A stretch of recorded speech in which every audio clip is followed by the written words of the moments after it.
Bob Ferry, and I am a guitar player, composer, producer, arranger, and teacher, among other things. I've had a lifetime in music, so my experience is really varied from, writing my own songs, playing in cover bands, playing in original bands, doing Broadway shows, playing in jazz bands. Pretty much played every kind of genre, I think, that there is. I prepare students for college educations on the guitar, which is another thing that I really enjoy doing.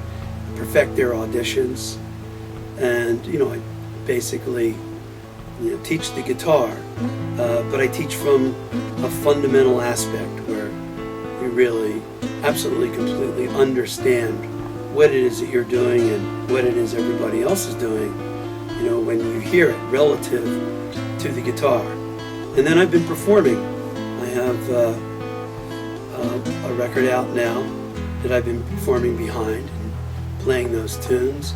I also have a jazz fusion trio called Bob Ferry and the Ferry.m4v, and I play in various bands around. I play in the Jazz Lobsters, which is a traditional jazz big band. I do concerts all over the place, and I back up artists. I play like the guitarist in their band and help arrange their material as well. So I guess I'm still pretty varied, but mostly I like concentrate on my teaching in my own studio now.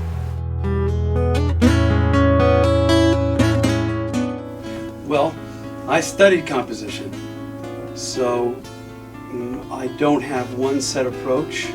It's whatever the inspiration is. If the inspiration is the melody, then I'll start with the melody and I'll harmonize the melody. If the inspiration is the harmony, then I'll write a melody based on that harmony. If the inspiration is lyrics, and then I'll try to compose music that helps get the idea of the lyrics across. So from whatever direction, a composer has to be able to deal with every way, whatever way the inspiration comes, you need to come from that, because it's your craft, as a composer, that ultimately is going to get the job done. The inspiration will be just a small part of it, but typically that's the beginning of it.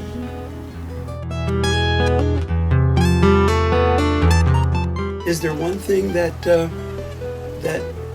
I would concentrate on? It would be the intention, making sure that whatever intention at the beginning is or at the end is realized is ultimately fulfilled. Nothing that's ever good is ever easy. So easy is not the right term. Is it more definable, more understandable now? Yeah. Because it's more of a craft now that I've gotten an education and my own experience doing it.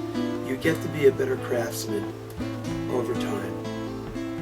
And but then if you're waiting for inspiration to come along, that could be a long wait. So just being able to get in there and do what needs to be done is the key to it. Also, you learn to leave well enough alone.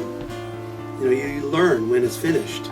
You don't try to turn something into something that it's not. You learn to keep your ego out of it and just fulfill that intention. I wouldn't say it's ever easy, simply by virtue of the fact that you have so many choices to make. There's so many choices that you could make. But you learn to recognize that too, and just make some good choices, ones that would be appropriate with what it is that you're trying to achieve. Oh, absolutely. There's only so many ways the chords go together that sound good. Simple as that. The same chord progressions are used in all genres of music throughout all periods of time.